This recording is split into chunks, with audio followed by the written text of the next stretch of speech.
대선 이후 1기 신도시들이 시끌벅적합니다. 양강 후보들이 선거전 당시부터 너나 할 것 없이 특별법을 만들어서 재건축을 하게 해준다고 호언장담을 했거든요. 결국 대선은 끝났고 이제 1기 신도시에서는 공약의 빠른 이행을 요구하고 있는 상황입니다. 조만간 있을 전국 동시 지방선거에 영향이 크겠어요. 그런 관계로 오늘 가볼 곳은 분당입니다. 이제 시범단지가 준공 30년 차에 들어선 상황이죠. 판교와 함께 붙어있는 터라 노도 문제가 더 부각되어서 최근 몇 년 사이 리모델링 바람이 불기도 했었는데요. 대선이 끝난 지금 분위기는 어떨지 알아봅니다. 본격적인 이야기에 들어가기 앞서 구독과 좋아요, 알림 설정 부탁드립니다.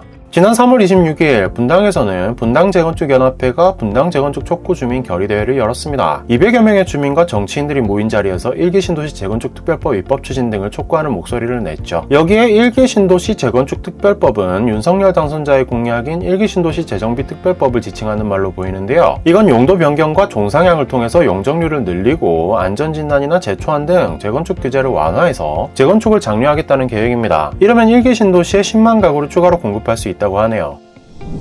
사실 분당은 재건축이 꽤 급한 상황이긴 합니다. 30년 전 분당에는 5년 만에 8만 4천여 세대가 우후죽순 들어섰습니다. 이건 올해를 기점으로 5년이 흐르고 나면 8만 4천여 세대의 주택이 일거에 준공 30년 차 노후주택이 된다는 얘기가 됩니다. 당장 올해부터는 4개 단지가 준공 30년 차에 들어섰습니다. 서현동에 지어진 4개 시범단지 한양, 우성, 현대, 삼성, 한신입니다. 그리고 이듬해에는 양지마을, 푸른마을 할 것 없이 분당 전역에서 동시다발적으로 30살 아파트들이 등장합니다. 그래서 가격은 둘째치고 실생활은 천당 밑에 분당이란 말이 옛말이 된 지 오래입니다. 상수도는 부식되고 주차 공간은 항상 부족하죠. 일부 PC공법으로 지어진 아파트는 입주 당시에도 누수 등의 문제가 속출했는데 30년이 지난 지금은 더하겠죠. 그래서 분당에서는 일찌감치부터 노후주택 문제에 대한 해법을 찾으려는 노력이 경주되어 왔습니다. 바로 리모델링입니다.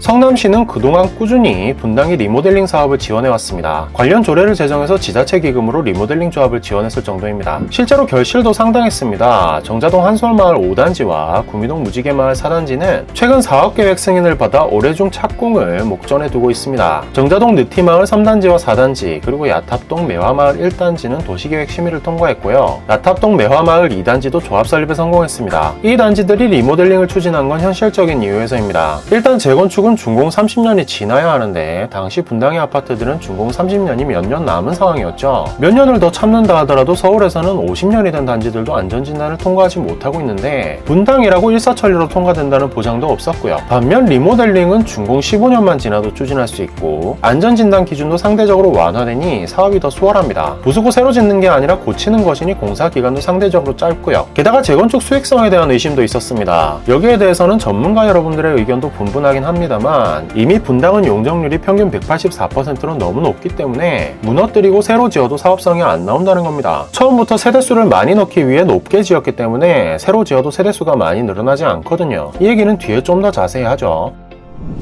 어쨌든 분당은 이번 대선 이후 재건축 물살을 제대로 타고 있습니다. 올해 30년 차에 들어선 단지들은 바로 행동에 나섰습니다. 30년 차가 넘어가면 안전진단도 면제해준다고 하니 주저할 필요가 없죠. 제일 먼저 움직인 건 시범단지들입니다. 우성, 현대, 한양, 삼성, 한신입니다. 이 단지들은 분당 시범단지 재건축 추진준비위원회를 발족하고 재건축 사업에 시동을 걸었습니다. 이 4개 단지는 통합재건축을 통해서 7,769가구로 허물고 최대 1만 가구 규모의 대단지를 만들겠다는 목표를 세웠습니다. 뒤이어 순회동 양지마을에서도 재건축 추진준비위원회를 구성했다는 소식입니다. 여기도 통합재건축을 추진한다고 합니다. 금호 1단지와 청구 2단지, 금호 한양 3호단지와 한양 5단지, 금호 청구 6단지, 한양 6단지까지 해서 총 4,392가구입니다. 특히 양지마을의 경우에는 각 단지들의 대지 지분이 겹쳐있는 경우가 있어서 재건축 진행에 난항이 있을 것으로 예상되어 왔는데 아예 한 덩어리로 모아서 재건축을 하면 마찰을 상당히 줄일 수 있을 것으로 예상되는 상황입니다. 그리고 금곡동에서도 최근 재건축 추진준비위원회를 출범시킨 단지가 나왔습니다. 청솔주공 9단지인데요. 1020세대 규모고 용적률은 144%입니다. 용적률이 낮지만 재건축을 하려면 지구 단위 계획의 수정이 불가피한 상황인 건 다른 단지들과 마찬가지이긴 합니다. 이후에도 재건축 추진 단지는 계속해서 늘어날 전망입니다. 당장 분재현만 해도 지난해 10월에는 4개 단지의 모임이었는데 3월 들어서는 40여 개 단지가 참여한 거대 집단으로 거듭났습니다. 그만큼 분당의 재건축 열망이 크다는 얘기로 볼 수 있죠. 재건축 기대감으로 집값도 슬슬 오르고 있습니다. 시범 한양 전용 84제곱미터 B타입은 지난해 8월 14억 8천만 원으로 거래됐었는데 4월 들어 16억 원의 거래가 성사됐습니다. 소형이나 대형도 분위기는 비슷합니다. 시범 현대 전용 49제곱미터는 지난해 12월 8억 5천만 원으로 거래됐지만 올해 3월 16일에는 9억 3천만 원에 거래됐습니다. 시범 삼성 한신의 경우 전용 171제곱미터가 4월 들어 24억 9천만 원으로 거래됐는데요. 1년 이상의 거래 절벽을 깨고 약 8억 원 증가한 신고가를 썼습니다.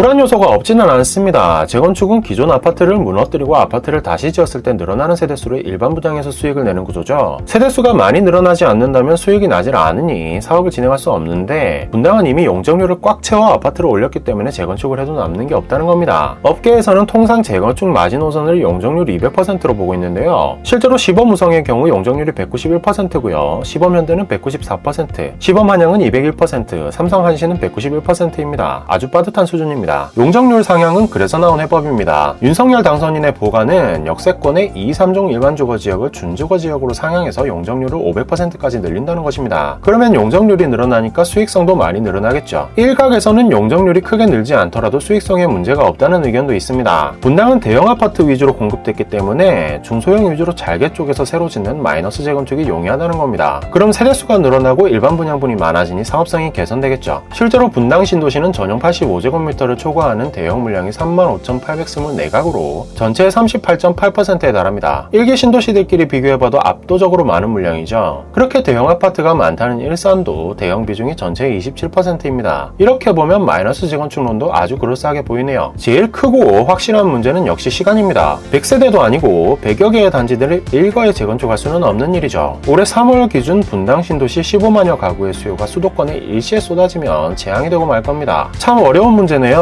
조속히 대책을 마련할 필요는 있어 보입니다.